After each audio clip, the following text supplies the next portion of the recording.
항상 사랑하고 존경하는 시청자 여러분, 안녕하십니까? 하늘에서 재앙이 빗발친다. 데일리 재앙 브리핑입니다.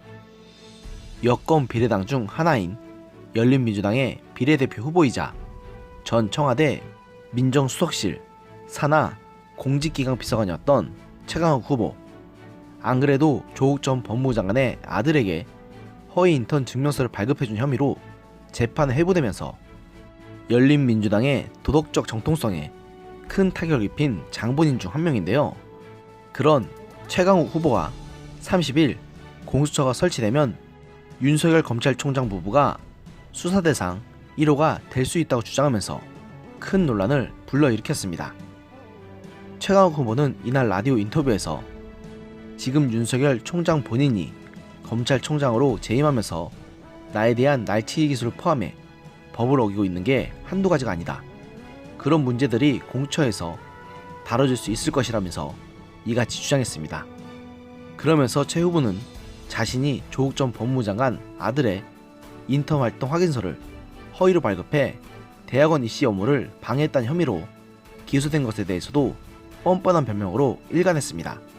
인턴 활동 확인서를 인턴 활동도 안 했는데 만들어준 것 아니냐는 식으로 계속 음해를 받았는데 이등 명백히 사실과 다르다고 말했습니다. 그러면서 문서 위조는 내가 아니라 윤 총장의 장모가 한 것이다.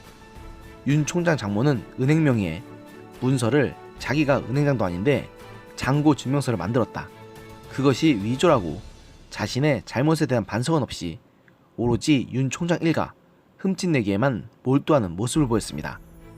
최 후보는 그러면서 공수처 수사 대상은 아마 윤 총장 본인과 배우자가 더 먼저 되지 않을까 싶다고 말하면서 윤 총장 장모 문제는 공소 제기 자체가 명백히 문제가 있다는 것은 아마 법대 2학년만 돼도 분명히 알 것이다.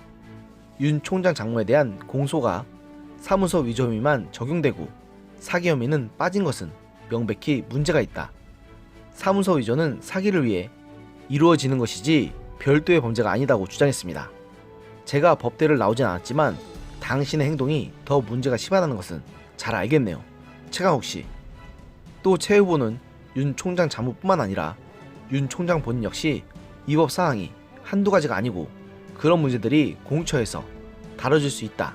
제가 앞서 기소될 때 입장문에서 윤석열 이 사람을 제가 반드시 고발할 것이라고 했던 것은 그저 감정에 빠져 한 얘기가 아니라 윤 총장의 명백한 위법 사실이 있기에 했던 말이라고 주장하면서 제가 공직기강 비서관으로 있을 당시 인사검증을 담당했기에 윤 총장이 총장으로 지명되기 전 세간의 여러 얘기를 듣고 확인해보는 과정이 있었다고 말했습니다. 이런 최강욱 후보자의 저런 오만방자하기 짝이 없는 인터뷰를 보면 공수처를 대체 왜 만들려 했는지 이제는 명백해졌다고 밖에는 볼 길이 없습니다. 이 말도 많고 문제도 많은 기관인 공수처는 문재인 정부가 자신들의 권력을 유지하기 위해 만든 것, 그 이상도 이하도 아니라는 것이 말입니다. 자신의 본분에 충실해서 성역 없이 정권의 비행위를 수사하는 윤석열 총장을 저렇게 찍어 누르려 하는 것을 보면 총선에서 승리하면 저들이 어떻게 나올지가 벌써 눈에 선할 지경이네요. 지금 최강욱 씨가 오만방자하게 하는 저 말은 자신들의 권력에 대항하는 사람들은 무슨 수를 써서라도 반드시 무너뜨리겠다는 의지로 밖에는 해석될 길이 없습니다.